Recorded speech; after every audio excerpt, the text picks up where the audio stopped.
సోదరులారా, ఇవాళ కాంగ్రెస్ పార్టీ అభ్యర్థిగా మీ ముందు మీ సోదరునిగా ఇప్పుడు పట్టభద్రుల ఎమ్మెల్సీ ఎన్నికల్లో అభ్యర్థిగా నిలబడ్డాను. కానీ ఇవాళ తీన్మార్ మల్లన్న ఈ 10 ఏళ్ల కాలంలో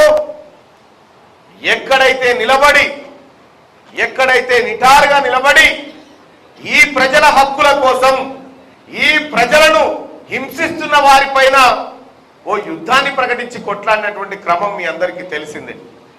అంతకంటే మిక్కిలి నేను పోను. ఇంకా తీన్మార్ మల్లన్న గురించి మీకు కొత్తగా చెప్పాల్సింది ఏం లేదు.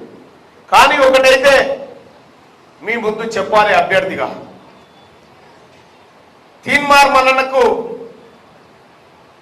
ఎమ్మెల్సీ ఎన్నికల్లో నిలబడ్డ ప్రతిసారి నా వెన్ను తట్టి నిలబడ్డ నా అన్న పెద్దన్న దామోదర్ రెడ్డి గారికి మాత్రం ఎల్లప్పుడూ రుణపడి ఉంటానని చెప్పి మీ అందరికి తెలియజేస్తా ఉన్నా. సోదరులారా, ఎక్కడ ఉన్నా ఏ ఎన్నికల్లో నిలబడ్డా ఆయన చల్లని చూపు మా పైన ఉంటుండే, ఆ రకంగా పోతుండే. కానీ ఇదే అసెంబ్లీ ఎన్నికల్లో జరిగిన పొరపాటు వాస్తవానికి కూడా సూర్యాపేటకు ఎమ్మెల్యేగా దామన్నను గుర్తిస్తారు తప్ప ఇక్కడ ఉన్నటువంటి నాయకులు ఎవరు కూడా ఆయనను గుర్తించారని చెప్పి తెలియజేస్తా ఉన్న సోదరులారా,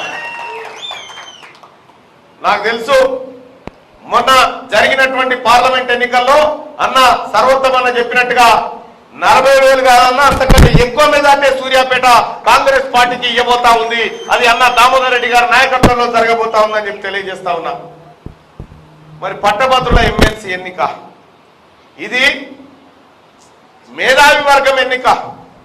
వరంగల్, నల్గొండ, ఖమ్మం పట్టభద్రుల ఎమ్మెల్సీ ఎన్నికల్లో ఇప్పటి వరకు కాంగ్రెస్ పార్టీ విజయం సాధించలేదు. మొట్టమొదటిసారిగా ఈ గడ్డ పైన ఈ పట్టభద్రుల ఎమ్మెల్సీ స్థానం పైన కాంగ్రెస్ పార్టీ జెండా ఎగరవేయబోతా ఉంది. మీ అందరి ఆశీస్సులతోని, మీ అందరి ప్రేమతోని, మీ అందరి బలంతోటే అది సాధ్యం కాబోతా ఉందని చెప్పి తెలియజేస్తా ఉన్నా. ఇంకో విషయం కూడా చెప్పాలి సోదరులారా, ఇవాళ దేశంలో జరుగుతున్నటువంటి అనేక పరిణామాలకు మీరంతా సాక్ష్యం.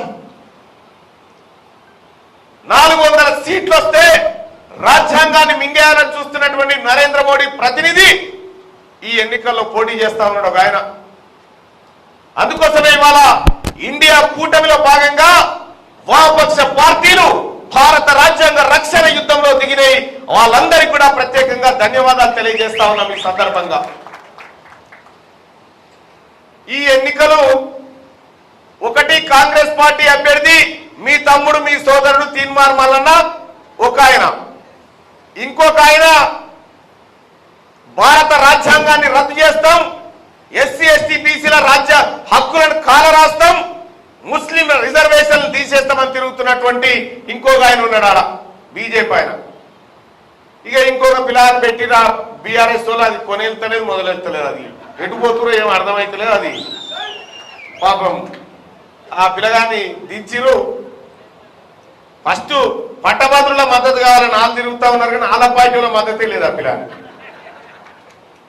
వాళ్ళ బాధాలు పడతా ఉన్నారు. రేపు పొద్దుగాల మన పోటీ భారతీయ జనతా పార్టీతోనే ఉంటది. వాళ్ళు కూడా బలమైన పోటీ ఏం కాదు, దమ్మొచ్చదా కురుకొచ్చి ఆగిపోతారు అంతే, అంతకంటే మిక్కిలు ఏముంటది.